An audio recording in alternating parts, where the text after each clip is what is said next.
আসসালামু আলাইকুম। আশা করি সবাই ভালো আছেন। আবারও চলে আসলাম আপনাদের মাঝে নতুন একটা ভিডিও নিয়ে।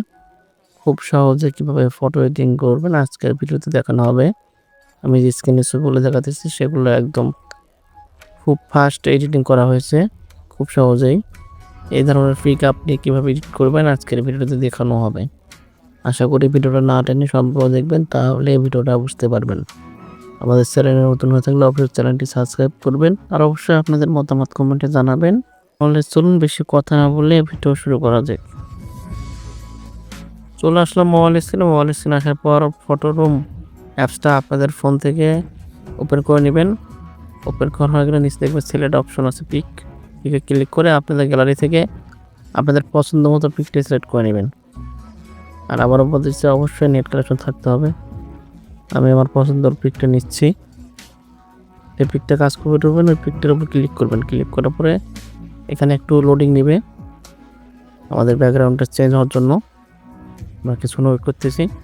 ব্যাকগ্রাউন্ডটা চেঞ্জ হয়ে গেলে ওখানে দেখবেন যে এআই ব্যাকগ্রাউন্ড লেখা আছে। এআই ব্যাকগ্রাউন্ডের উপর ক্লিক করবেন। এই ব্যাকগ্রাউন্ডের উপর ক্লিক করবেন, ক্রিয়েট এ ব্যাকগ্রাউন্ড ওখানে ক্লিক করবেন। ক্লিক করার পর ওরা সাইডে ইমাজি নামে অপশন আছে, ওই ইমাজের উপর ক্লিক করবেন। ক্লিক করার পরে সিলেক্ট ইন ইমাজিন এখানে ক্লিক করে আপনারা যে ব্যাকগ্রাউন্ডটা লাগাতে চাচ্ছেন বা যে ছবিটা সিলেক্ট করবেন। ছবিটা সিলেক্ট করবেন আপনাদের গ্যালারি থেকে। আমি আমার ছবিটা সিলেক্ট করতেছি।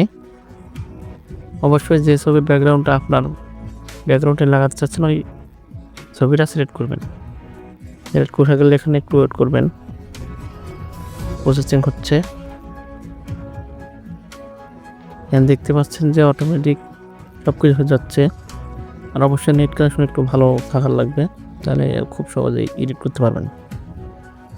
এখানে অনেক পিকচার আসবে অটোমেটিক এআই থেকে। আপনাদের পছন্দ মতো আপনারা পিকচারটা ডাউনলোড করতে পারবেন। আপনাদের যে ছবিটা পছন্দ হবে ছবিটার উপরে টাচ করবেন। ছবিটার উপর টাচ করার পরে এরকম অপশন আসবে। এখানে দেখবেন এক্সিট নামে অপশন আছে নিচে, এক্সিটের উপর ক্লিক করবেন। এক্সিটের উপর ক্লিক করার পরে এখানে দেখবেন সেভ টু গ্যালারির উপর ক্লিক করবেন। করলে কিন্তু আপনাদের গ্যালারিতে পিকটা সেভ হয়ে যাবে। তো উপরে দেবেন ডান, ডানে ক্লিক করলে আমাদের কাজ শেষ। আশা করি এই ভিডিওটা বুঝতে পারছেন, প্রবলেম হয়নি। ভিডিওটা ভালো লাগলে আবার বলতেছি আমার চ্যানেলটা সাবস্ক্রাইব করুন। দেখা হচ্ছে নেক্সট ভিডিওয়। আল্লাহ হাফেজ।